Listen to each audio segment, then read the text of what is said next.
नमस्कार, मी प्रिया आणि प्रिया डेली ब्लॉग्समध्ये माझ्या सगळ्या मैत्रिणींचं खूप खूप स्वागत। तर बघा, आता संध्याकाळचे 5 वाजलेले होते। माझं चहा पाणी वगैरे सगळं झालं आणि म्हटलं चला आता रॅकवर धूळ दिसते म्हणून मी रॅकवरचे भांडे खाली उतरवून घेतली। म्हटलं रॅक साफ करतेच आहे तर हे कपाट पण पुसून घेऊ। तर हे फर्निचरचे कपाट पुसतानाच बघा या कपाटाचा दरवाजा एकदमच निघाला आणि माझ्या हातात आला। 2 दिवसापासून थोडा लूज वाटत होता तो मला उघडताना, पण आज तर तो निघूनच आला। बघितलं मी सगळं, पण माझ्याकडनं तर काही हा बसणार नव्हता म्हणून मी उचलून साईडला ठेवून दिला आणि हे सर्व दरवाजे मी आता पुसून घेते। पाण्यात थोडंसं डिशवॉशचं लिक्विड टाकलं आणि जी आपली नरम घासणी येते स्पंज सारखी, त्याच्याने मी हे सगळे कपाट पहिले घासून घेते। हे जे कपाटांचं फर्निचर आहे हे मॅट फिनिशमध्ये, त्याच्यामुळे याला डाग लागले तर ते काढायला थोडे कठीण जातात, त्याच्यामुळे ते अगोदर घासावे लागतात आणि मग एका कपड्याने पुसून घेते। ह्या कपाटांमुळे माझं थोडं काम कमी होतं असं मला वाटतं, कारण माझे जे पण काही डबे आहेत ते सगळे ह्या कपाटातच असतात, त्यामुळे त्याच्यावर काही धूळ वगैरे जास्त बसत नाही आणि फक्त ते वरच्यावर तेलकट हात वगैरे जे पण आपण स्वयंपाक करताना काढतो, जे काही हात लागतात तेवढंच, बाकी जास्त काही माझे डबे असे खराब होत नाही, त्यामुळे मला सारखे डबे घासायचा काही त्रास नाही आहे। हे मी दर आठवड्याला असे स्वच्छ पुसून घेते। कपाटं पुसून झाल्यानंतर आता रॅक पण घासायचा आहे, तेच लिक्विडचं पाणी आहे आणि त्याच्यानेच मी हा रॅक घासून घेते। उन्हाळा चालू झाला आहे त्याच्यामुळे आता घरात धूळ खूपच येत राहील। किचनमध्ये आल्यावर सगळ्यात आधी आपलं लक्ष जातं ते रॅकवर आणि त्याच्यावर ठेवलेल्या भांड्यांवर। त्याच्यावर जर धूळ बसलेली राहिली तर ती अगदी समोरच दिसते आणि लगेच लक्षात येते। हा रॅक इथून काढून आणि बाहेर धुवायचा म्हटलं तर रॅक काढताच येत नाही, कारण कपाटाच्या खाली आणि कपाटाच्या बाजूला जी पण काही जागा होती त्यातच हा रॅक फिट केलेला आहे। उचलून वर करायला जागाच नाही त्याला, त्याच्यामुळे तो काढता येत नाही, म्हणून मला इथेच हा साफ करून घ्यावा लागतो। रॅक घासल्यानंतर तो ओल्या कपड्याने स्वच्छ पुसून घेते।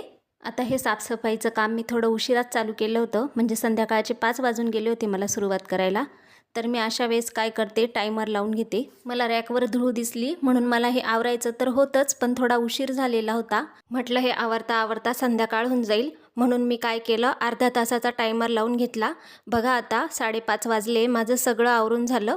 टायमर लावून अगदी पटकन होतं। घरातले कामं तर आपण टाळू तर नाही शकत आणि ते वेळेत पण झाले पाहिजे। अशा वेळी तुम्ही टायमर सेट करून घेऊ शकता, यामुळे कामं पण पटापट होता आणि वेळेत पण होता। तर किचनमधली सगळी साफसफाई झाल्यानंतर मी पण हातपाय धुवून घेतले आणि फ्रेश झाली।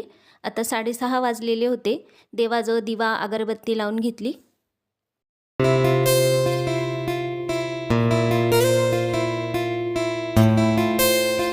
देवपूजा झाली। आता मी किचनमध्ये आली आणि डोक्यात केव्हाचा विचार चालू होता की भाजी काय करायची। फ्रीजमध्ये तर भाजीला काहीच नव्हतं, म्हणून म्हटलं आता जे आपण वडे बनवले आहेत, नवीन वडे, तुमच्याकडे कदाचित त्याला सांडगे म्हणत असतील, तर इथे मी वड्यांच्या भाजीसाठी लसूण सोलून घेतला, कांदा टोमॅटो तो पण मी चिरून घेते। आता तुम्ही म्हणाल चाकूने नाही चिरत का, तर मला चाकूची फार काही सवय नाही, चिरते मी, पण मला इतकं पटापट त्याच्याने जमत नाही। जितक्या पटकन मी विळीने चिरते तितक्या पटकन मला चाकूने जमत नाही, त्याच्यामुळे मी विळीच वापरते। 2 कांदे घेतले आणि एक छोट्या साईजचा टोमॅटो घेतलेला आहे।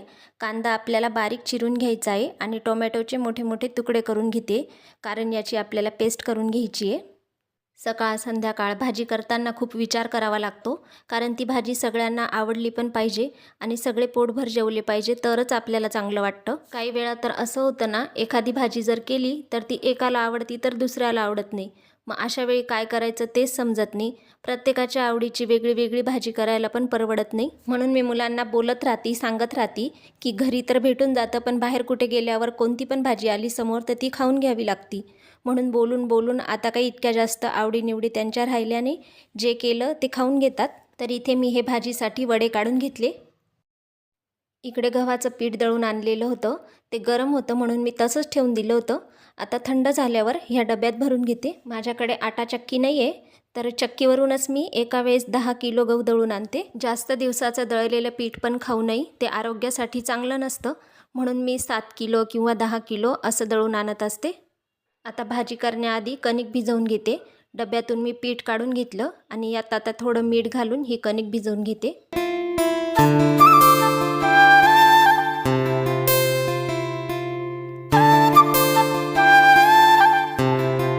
कणिक भिजवून साईडला ठेवल्यानंतर आता भाजीची तयारी करून घेऊ।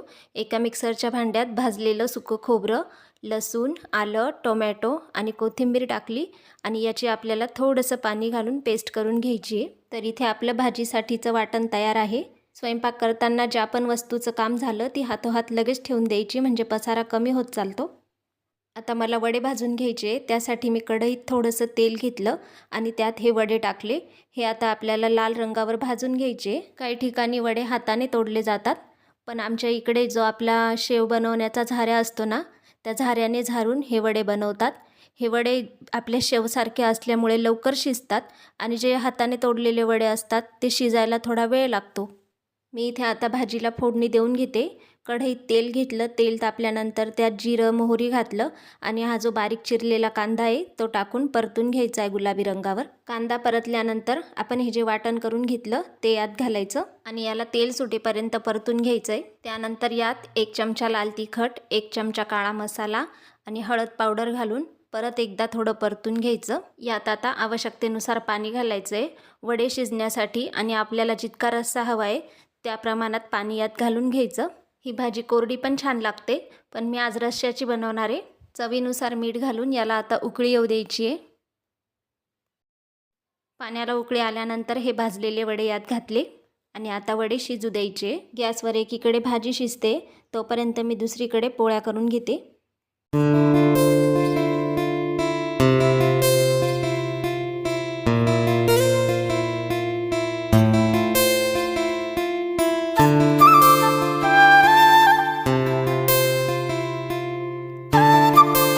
पोळ्या झाल्यानंतर मला एक भाकरी पण करून घ्यायची होती. मुलं तर काही भाकरी खात नाही, त्याच्यामुळे मी पोळ्या केल्या आणि मिस्टरांसाठी ही एक भाकरी बनवून घेते.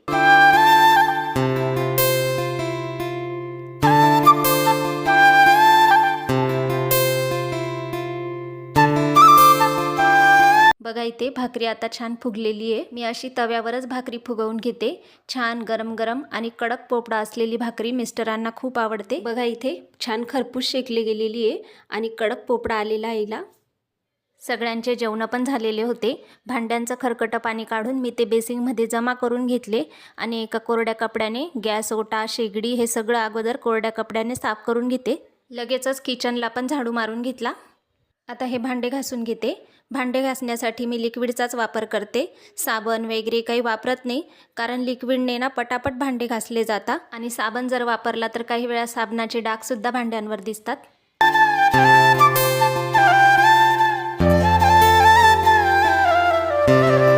भांडे घासून झाले, ते साईडला ठेवून दिले आणि आता बेसिंग पण घासून घेते आहे. बेसिंगसोबत हे जे नळ आणि त्याच्या मागची जी टाईल्स आहे ती पण मी घासून घेते, कारण दिवसभर आपले त्याला हात लागत राहता, पण रात्रीचा वेळ आपल्याकडे निवांत असतो, त्याच्यामुळे हे सगळे कामं मी रात्री करते.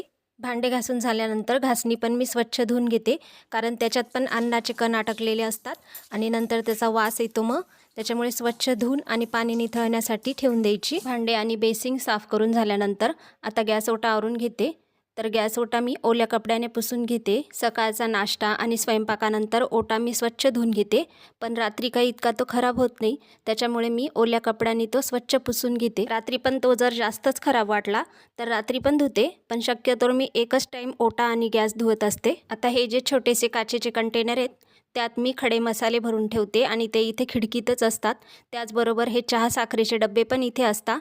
भाजीला वगैरे फोडणी देताना त्याच्यावर वाफ बसते, म्हणून मी हे रोज रात्री पुसून घेते. व्हिडिओ आवडत असेल तर लाईक, शेअर करा आणि चॅनलला सबस्क्राईब करायला विसरू नका.